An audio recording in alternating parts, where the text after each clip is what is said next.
şükür et.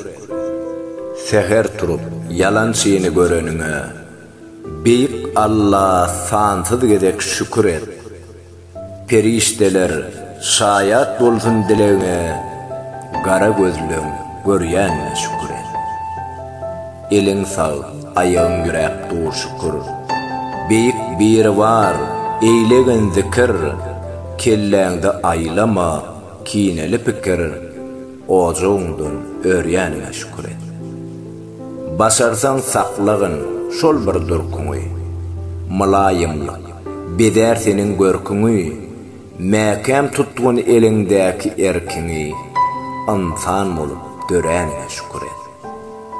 Ruhuň çökerme her bir bolan zada, oňorsoň haýr eyle ýakyna ýada.